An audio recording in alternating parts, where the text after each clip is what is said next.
नमस्कार, स्वागत है आप सबका दिन भर की तमाम बड़ी और अहम खबरों के साथ मैं हूं कवींद्र। शुरुआत हेडलाइन से। भारत की पाकिस्तान को सख्त चेतावनी, कुलभूषण को फांसी हुई तो होंगे बुरे परिणाम। विपक्ष की रिहाई के लिए जरूरी कदम उठाने की मांग।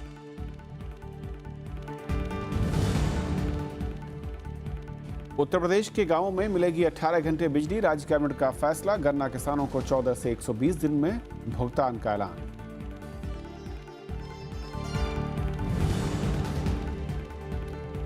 तमिलनाडु के किसानों का प्रदर्शन हो खत्म, उपसभापति ने कहा बातचीत कर सरकार निकाले हल। कर्ज माफी का नहीं मिला आश्वासन।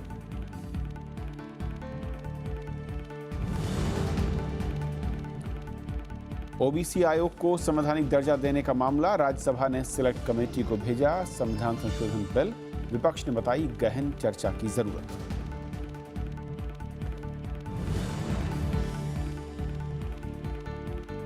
पंजाब विश्वविद्यालय में फीस बढ़ोतरी के खिलाफ हिंसक प्रदर्शन, पुलिस और छात्रों के बीच झड़प में कई घायल, कई के खिलाफ मामला दर्ज।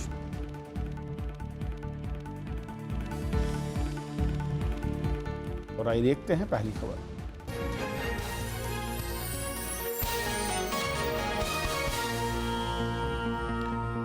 पाकिस्तान ने भारतीय नागरिक कुलभूषण जाधव को फांसी की सजा सुनाए जाने का आज सड़क से लेकर संसद तक में विरोध हुआ। संसद में विदेश मंत्री सुषमा स्वराज ने पाकिस्तान को चेताया कि अगर कुलभूषण जाधव को फांसी दी गई तो दोनों देशों के रिश्तों पर इसका बुरा असर पड़ेगा।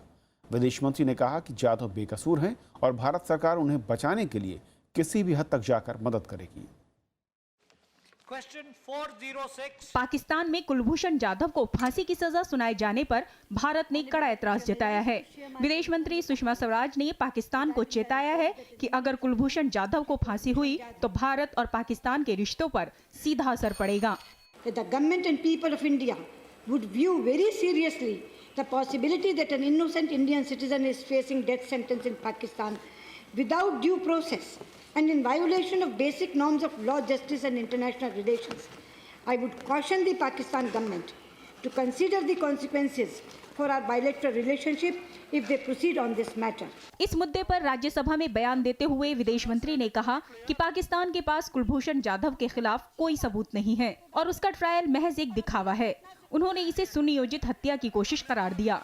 Our position on this matter is very clear. There is no evidence of wrongdoing by Shri Jadhav.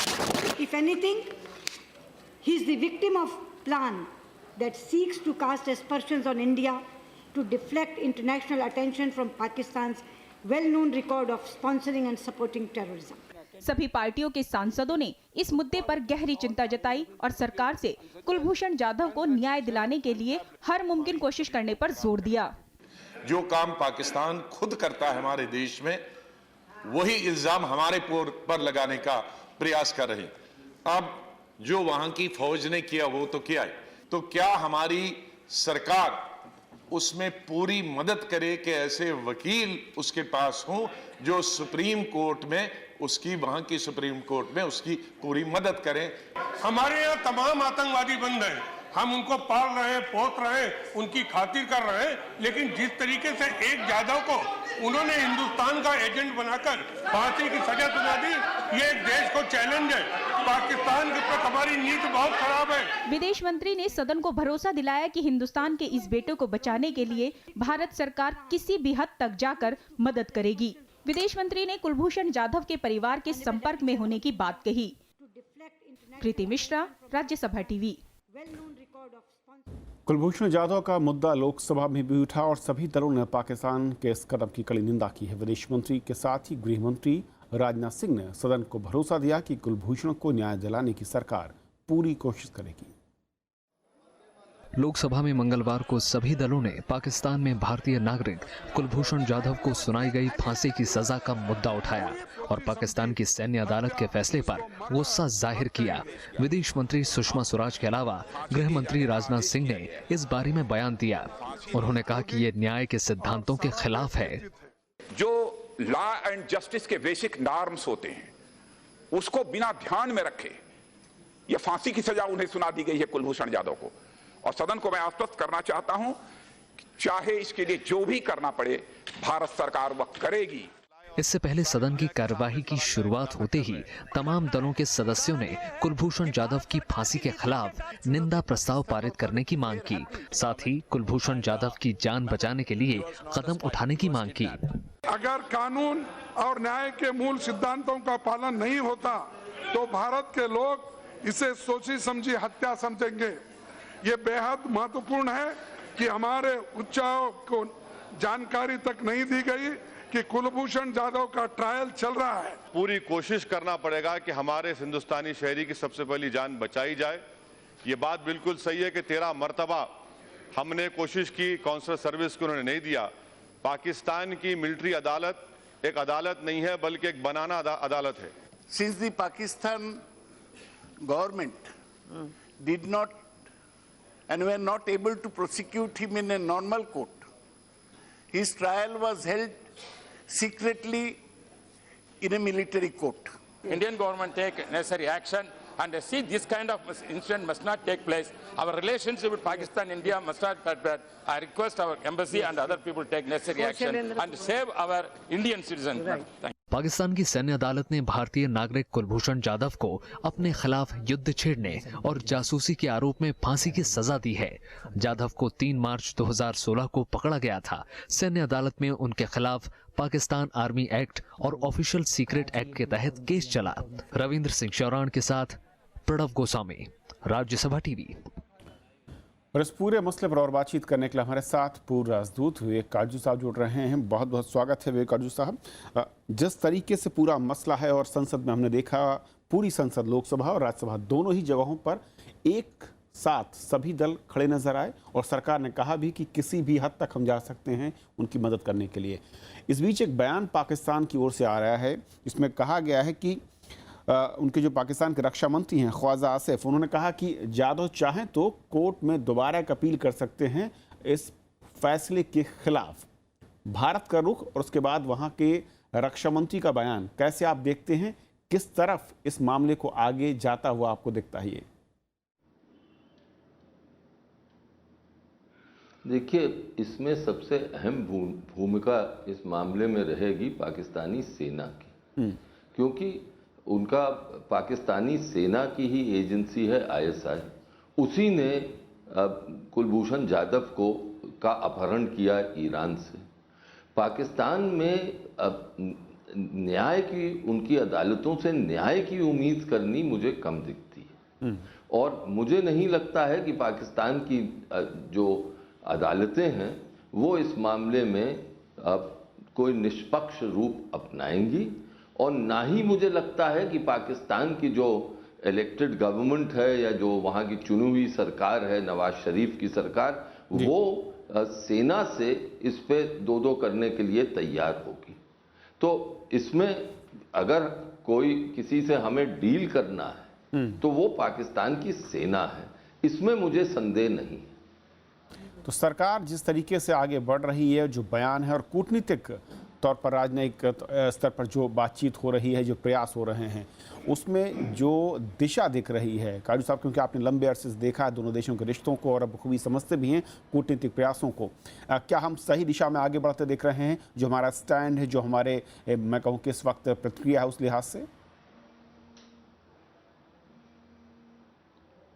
देखिए, जहां कांटा फंसा है वो ये है कि पाकिस्तान चाहता है कि कुलभूषण जाधव के मामले के जरिए ये दुनिया के सामने साबित कर दे कि भारत भी, कि जैसे वो कश्मीर में कर रहा है और भारत में करता है, वैसे भारत भी पाकिस्तान में, खासतौर से बलूचिस्तान में आतंकवाद फैलाता है, वहां पर बलूचिस्तान के लोगों को भड़काता है। और इसीलिए अगर आप सुषमा स्वराज जी का, विदेश मंत्री साहिबा का बयान जो आज संसद के दोनों सदनों में उन्होंने दिया, उसका विश्लेषण करें तो उससे साफ ये जाहिर होता है, क्योंकि जब भी हमने काउंसलर एक्सेस की बात की तब पाकिस्तान ने कहा, पाकिस्तान ने उसको अपनी मांग से जोड़ा कि आप हमें सबूत दीजिए और कुछ मटेरियल दीजिए, कुछ तत्व दीजिए, जैसे कि सुषमा स्वराज जी ने कहा। और उन्होंने बिल्कुल बेबुनियाद, बिल्कुल गलत हमारे सीनियर ऑफिसर्स के कुछ नाम लिए। तो इससे ये साफ है कि उनकी मंशा क्या है। वो एक खेल खेल रहे हैं और ये खेल का वो अंजाम नहीं समझ रहे हैं, ये नहीं समझ रहे हैं कि कितना खतरनाक हो सकता है ये खेल। क्योंकि और आज जो सुषमा स्वराज जी ने कहा, और जो कि संसद की भावना थी, वो संसद की भावना एक प्रकार से भारत की भावना का प्रतीक था। उससे ये साफ जाहिर हुआ कि हम इस खेल को नहीं मंजूर करते। और इंटरनेशनल लेवल पर अगर देखें सर, तो ऐसे मसलों पर किस तरीके का दबाव हो सकता है, क्या और दूसरे रास्ते भारत के सामने हैं जिनके ज़रिए वो पाकिस्तान या वहाँ की सरकार या सेना को मजबूर कर सकते हैं कम से कम इस पूरे मसले को लेकर एक बार रीनिगोशिएट किया जाए और दोबारा से उस पर विचार करे वहाँ की अदालत या फिर सेना?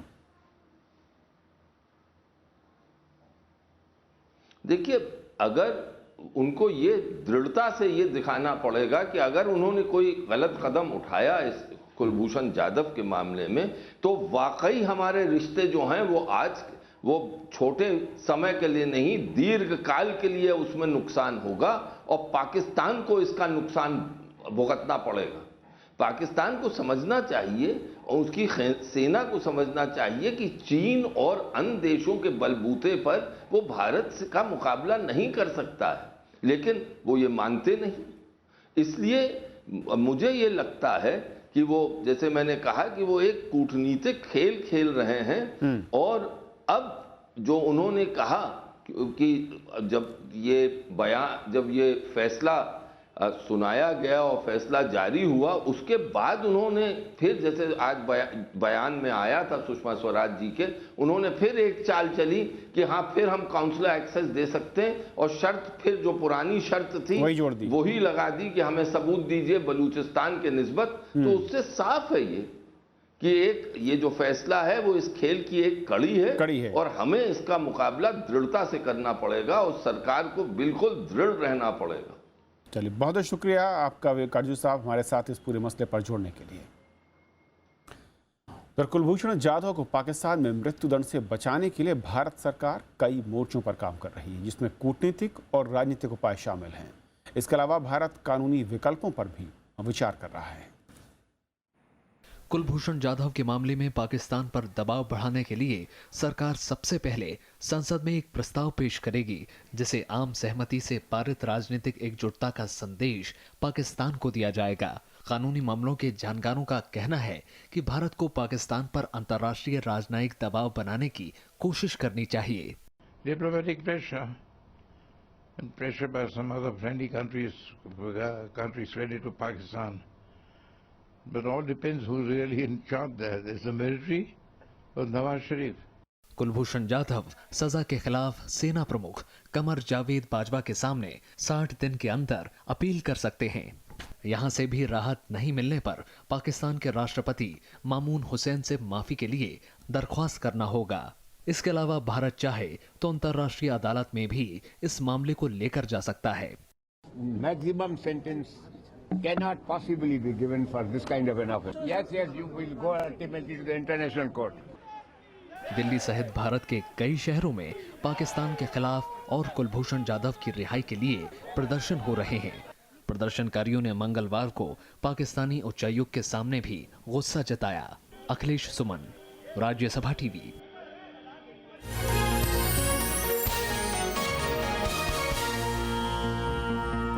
और फिलहाल एक छोटा सा ब्रेक, और ब्रेक के उस पार दिन भर की दूसरी बड़ी खबरें।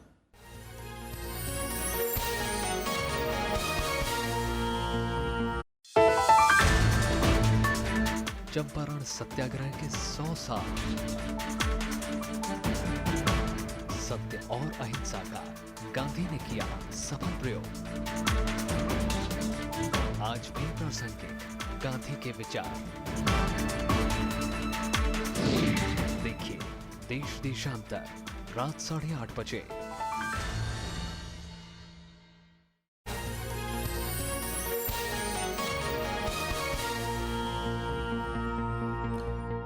दिल्ली में जारी तमिलनाडु के किसानों के प्रदर्शन के बीच राज्यसभा में आज एक बार फिर किसानों की परेशानियों का मुद्दा उठा। विपक्ष ने परेशानियों के मद्देनजर सरकार से सभी किसानों के कर्ज माफ करने की मांग की। हालांकि सरकार ने सदन में दावा किया कि वो किसानों की समस्या को लेकर गंभीर है। राज्यसभा में मंगलवार को भी तमिलनाडु के किसानों के मुद्दे पर चर्चा हुई। शून्यकाल के दौरान डीएम के सांसद तिरुचि शिवा ने इस मामले को उठाते हुए कावेरी जल प्रबंधन बोर्ड के गठन और किसानों का कर्ज माफ करने की मांग की। You have been witnessing what all the ways of agitation they are doing. Their demands are to waive the loans immediately, and second, to constitute the Kaveri Management Board, linking our rivers and to pensions for the retired old age farmers. CPM सांसद सीताराम येचुरी ने कहा कि इससे ज्यादा दुख की बात नहीं हो सकती कि अन्न उगाने वाले चूहे खाने को मजबूर हैं। सीपीआई के डी राजा ने उनकी बात का समर्थन किया। You are showing me white rats. They were eating. Then there is no food. They are unable to. Sir, if this happens to the Annadata of the country, what will be the future of our? They are asking for. Okay. All right. That's okay. Now I am only asking. This government remains so insensitive. Now see. This government will have to respond. उपसभापति ने भी किसानों के हालात पर दुख व्यक्त किया। It is there for a long time, and every day newspapers are publishing. I only want to know why not one of the representatives of the government meet them and talk to them. इस पर संसदीय कार्य मंत्री ने कहा कि सरकार इस मुद्दे को लेकर गंभीर है। हालांकि उन्होंने कर्ज माफी के मुद्दे पर कुछ नहीं कहा। Sir, definitely I agree with the feeling of the honorable members. और जो आपने डायरेक्शन दिया है, निश्चित तौर से this issue is a very sensitive issue, very important issue. I will convey the concern minister to do. Tamil पिछले 140 साल के दौरान सबसे भयंकर सूखे का सामना कर रहा है। इस साल वहां 62% कम बारिश हुई है। अक्टूबर से तमिलनाडु में औसतन हर रोज 2 किसान आत्महत्या कर रहे हैं। कर्ज माफी और सरकारी मदद की मांग को लेकर 14 मार्च से तमिलनाडु के करीब 80 किसान दिल्ली में प्रदर्शन कर रहे हैं। कृति मिश्रा, राज्यसभा टीवी। राज्यसभा ने राष्ट्रीय पिछड़ा वर्ग आयोग को संवैधानिक दर्जा देने से जुड़े संविधान संशोधन विधेयक को आज सिलेक्ट कमेटी में भेजने का फैसला लिया। लोकसभा से पारित हो चुके इस बिल पर पूरे विपक्ष ने आपत्ति जताई थी और उसे गहन चर्चा के लिए सिलेक्ट कमेटी में भेजने की मांग की थी। राज्यसभा की सिलेक्ट कमेटी की अध्यक्षता बीजेपी सांसद भूपेंद्र यादव करेंगे और आगामी संसद सत्र के पहले हफ्ते में रिपोर्ट देंगे। विपक्षी दलों ने पिछड़े वर्गों की कुछ जातियों में रिजर्वेशन के लाभ से वंचित होने की आशंका जाहिर की थी। हालांकि सामाजिक न्याय और अधिकारिता मंत्री थावरचंद गहलोत ने कहा कि राज्यों के अधिकारों में कोई हस्तक्षेप नहीं होगा और SC/ST आयोग की तरह OBC आयोग को संवैधानिक दर्जा देने की मांग लंबे समय से होती रही है।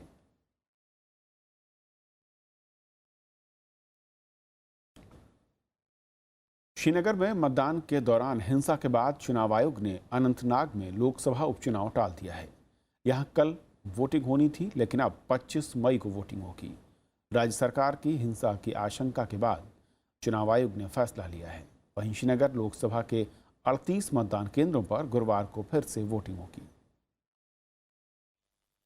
जम्मू कश्मीर सरकार की सलाह के बाद चुनाव आयोग ने अनंतनाग संसदीय उपचुनाव की तारीख आगे बढ़ा दी है। इस सीट पर अब 12 अप्रैल की जगह 25 मई को मतदान होगा। आयोग के मुताबिक राज्य सरकार ने मतदान के दौरान श्रीनगर जैसी हिंसा की आशंका जताई थी। अनंतनाग से PDP उम्मीदवार तसद्दुक मुफ्ती ने भी चुनाव टालने की मांग की थी। केंद्र सरकार ने इस फैसले का स्वागत किया है। उसने कहा कि लोगों को ये समझना चाहिए कि चुनाव में हिस्सेदारी उनका मौलिक अधिकार है। लोगों को विश्वास दिलाया जाएगा कि भारत देश में संविधान के अनुसार समान अधिकार सभी को मिला हुआ है। इस अधिकार का आपने उपयोग करना चाहिए और मतदान करना, वोटिंग करना चाहिए। ये पूरा प्रयास होगा। राज्य के मुख्य चुनाव आयुक्त ने सोमवार को सर्वदलीय बैठक बुलाकर अनंतनाग उपचुनाव टालने पर सभी दलों की राय जानी थी। PDP ने चुनाव की तारीख आगे बढ़ाने का समर्थन किया था। हालांकि नेशनल कॉन्फ्रेंस और कांग्रेस ने इसका विरोध किया था। दोनों विपक्षी दल मौजूदा हालात के लिए PDP BJP सरकार को जिम्मेदार ठहरा रहे हैं। इससे यही जाहिर होता है PDP BJP government Jammu and Kashmir की फेल हो गई है और सेंट्रल गवर्नमेंट की भी पॉलिसी टुवर्ड्स कश्मीर जो चल रहा है वो भी इसमें नाकामयाब बने हैं। इस दफा जमीनी हालात मौजूदा सरकार के सत्ता में आने से, इक्तिदार में आने के बाद से 2-2.5 साल के अंदर अंदर इतने बिगड़ गए कि आज लोग वोट डालने से भी कतरा रहे हैं, इनकार कर रहे हैं। बीते शनिवार को श्रीनगर संसदीय सीट पर भी उपचुनाव हुआ था। इस दौरान व्यापक पैमाने पर हिंसा हुई थी। इसमें 8 लोगों की जान चली गई थी, जबकि सैकड़ों लोग घायल हुए थे। यहां मतदान का आंकड़ा भी 7% से कुछ ऊपर रहा, जो पिछले 3 दशक में सबसे कम है। Bureau report, Rajya Sabha TV. Uttar Pradesh सरकार ने गांव में हर दिन 18 घंटे बिजली देने का ऐलान किया है, तो वहीं तहसील और बुंदेलखंड में 20 घंटे बिजली मिलेगी। जिला मुख्यालय पर अब 24 घंटे बिजली आएगी। राज्य कैबिनेट की बैठक में आज ये फैसला लिया गया। मुख्यमंत्री आदित्यनाथ योगी ने ऊर्जा विभाग को निर्देश दिया है कि वो खराब ट्रांसफार्मर तुरंत बदलें। गन्ना किसानों को वर्तमान बकाया 14 दिन में और पुराना बकाया 120 दिन में देने की बात कही गई है। सरकार ने आलू की सरकारी खरीद करने का फैसला लिया है। सरकार 1 लाख मीट्रिक टन आलू किसानों से खरीदेगी, जो कि 487 रुपये प्रति क्विंटल के भाव से होगा। सभी जिला अधिकारियों को ये आदेश जारी किए हैं कि वो खरीद केंद्र अपने अपने जिलों में जहां जहां आवश्यकता है, किसानों की जहां मांग है, वहां स्थापित करें और वो किसानों से उनका जो आलू है वो खरीदने का काम करें। दिल्ली नगर निगम चुनाव में पोस्टर वार चल रहा है। आम आदमी पार्टी के पोस्टर में विजेंद्र गुप्ता की तस्वीर लगाने के खिलाफ बीजेपी ने चुनाव आयोग से शिकायत की है और उस पर राज्य चुनाव आयोग ने नोटिस जारी कर 48 घंटे में आम आदमी पार्टी को पोस्टर पर खुद कार्रवाई करने को कहा है। दिल्ली चुनाव आयोग ने नगर निगम चुनाव में आम आदमी पार्टी के पोस्टर में बीजेपी नेता विजेंद्र गुप्ता की तस्वीर लगाने पर नोटिस जारी किया है। इसमें 48 घंटे के भीतर कार्रवाई करने और जवाब देने का समय दिया है। ऐसा नहीं करने पर आम आदमी पार्टी का पक्ष सुने बिना कार्रवाई की चेतावनी दी गई है। लोगों के सामने अपनी तस्वीर अच्छी और मेरी तस्वीर खराब पेश करके भारतीय जनता पार्टी के बारे में लोगों के दिलो दिमाग में कुछ गलतफहमी पैदा करने की कोशिश की है, जिस पर मुझे एतराज़ था। और मेरा ये भी कहना है कि ये कोई ब्यूटी कॉन्टेस्ट नहीं है। मुख्यमंत्री जी, ये मुद्दों का चुनाव है।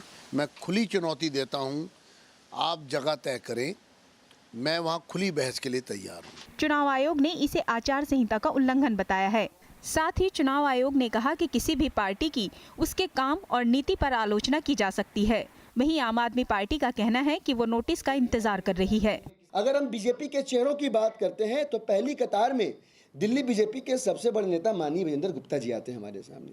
लिहाजा हमारे लिए ज़रूरी हो जाता है जनता को ये सूचित करना है, ताकि वो निगम के चुनावों में 20 साल के निकम्मेपन का, भ्रष्टाचार का जवाब देने के लिए अपने आप इन्फॉर्म डिसीजन ले सकें। उनको पता होना चाहिए कि ये गवर्नेंस किसकी सोच है, वो लीडरशिप कौन है।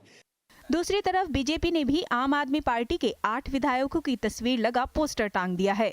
इसको देखकर दिल्ली में फिलहाल पोस्टर वार थमता नहीं दिख रहा। अनु दीवान, राज्यसभा टीवी। चंडीगढ़ स्थित पंजाब विश्वविद्यालय में आज फीस बढ़ोतरी के खिलाफ प्रदर्शन हिंसक हो गया। छात्रों और पुलिस के बीच झड़प हुई, जिसमें छात्रों ने पथराव किया। इसके जवाब में पुलिस ने आंसू गैस के गोले छोड़े और पानी की बौछार की।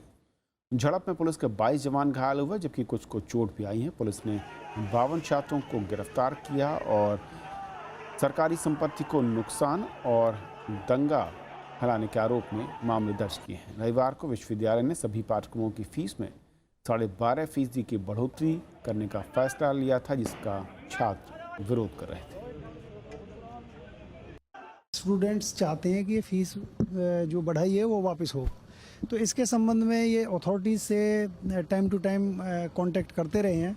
तो इन्होंने आज की ये जो कॉल दे रखी थी, तो इस पे इन्होंने उस चीज़ के संबंध में अपने आप को काफ़ी वायलेंट रूप में अपने आप को पेश किया। केंद्र सरकार ने सुप्रीम कोर्ट से कहा है कि 3 तलाक, निकाह हलाला और बहुविवाह मुस्लिम महिलाओं के सामाजिक स्तर और गरिमा पर असर डालते हैं और इन्हें संविधान में प्रदत्त मूलभूत अधिकारों से वंचित करते हैं। सरकार ने अपने पिछले रुख को दोहराते हुए कहा है कि ये प्रथाएं मुस्लिम महिलाओं को पुरुषों और दूसरे समुदायों की महिलाओं की तुलना में असमान और कमज़ोर बना देती हैं।